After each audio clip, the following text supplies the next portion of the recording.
Je ne vais pas revenir sur la situation nationale tout aussi catastrophique qu'au niveau local. La colère monte dans tout le pays, et y compris... Monsieur le maire, merci d'augmenter le son, s'il vous plaît. La colère monte dans tout le pays, en particulier à Montreuil. En témoignent les mobilisations... Vous avez dit le son? Le son, oui. Pourquoi? Qu'avez-vous entendu, monsieur le maire? Merci.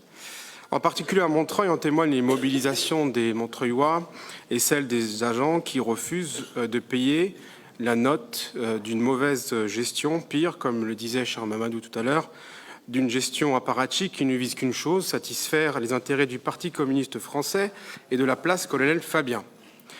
Vous ne cessez de nous bassiner et de nous faire la morale en communiquant sur votre supposée résistance à la politique du gouvernement socialiste, alors que vous ne faites que l'accompagner. Vous ne cessez de dénoncer la baisse des dotations de l'État, alors que vous trouvez les fonds pour financer un sondage, et ça a été dit tout à l'heure. Était-ce le moment? Sondage dont vous avez communiqué partiellement les résultats dans le dernier Montreuillois.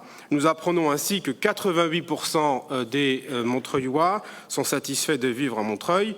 J'ai envie de vous dire, heureusement que nos concitoyens ne vous ont pas attendu pour cela. Plusieurs questions. Est-ce le moment, monsieur le maire, et je demande votre attention, de refondre le journal? Est-ce le moment de financer un nouvel éclairage en mairie? Est-ce le moment de recruter ces cadres et chargés de mission qui finalement imposent la loi à celles et ceux qui connaissent le mieux le service public et la mission qui lui incombe? Est-ce vraiment le moment, monsieur le maire? Alors venons-en au budget. D'ailleurs, chacun aura remarqué la langue de bois utilisée par le maire, par son adjoint aux finances, par un certain nombre d'entre vous de la majorité municipale, langue de bois utilisée y compris dans le document de séance, que vous maniez aussi bien qu'un ébéniste manierait le trusquin. Mais ce qui est affligeant, monsieur le maire, et cela vous ne l'avez pas dit car vous nous faites plein de cachotteries, c'est que la dette continue d'augmenter. À la fin 2016, l'encours total s'élèvera à 223 millions d'euros, c'est-à-dire qu'en 2 ans de gestion municipale, vous allez endetter notre ville de près de 40 millions d'euros. Même Dominique Voynet, qui certainement doit suivre le conseil municipal avec attention ce soir, n'avait pas osé.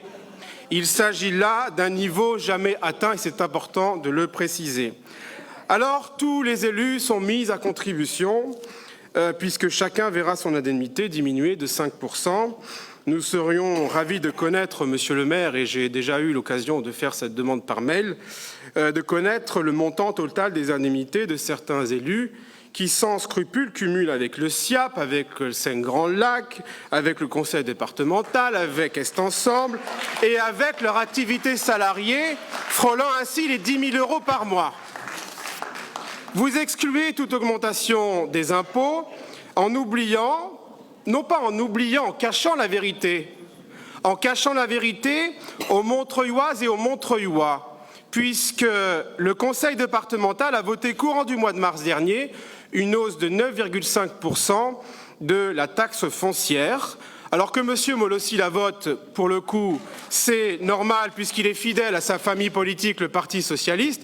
Par contre, que M. Belaïd Bedreddine et que Mme Attia et d'autres élus front de gauche la votent, c'est une honte.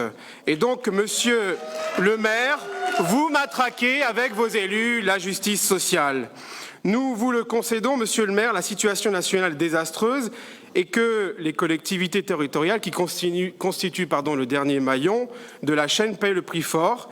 Alors il faut prendre les devants et répondre à votre volonté affichée d'accroître la population. Comment? Nous ne le savons pas. Notre démarche, celle des élus du groupe Ma Ville J'y crois, n'est dirigée contre personne. Elle vise à dénoncer votre politique, celle qui maltraite le personnel communal, celle qui permet le cocopinage à outrance, celle qui met en péril notre ville, celle qui fragilise le PHM.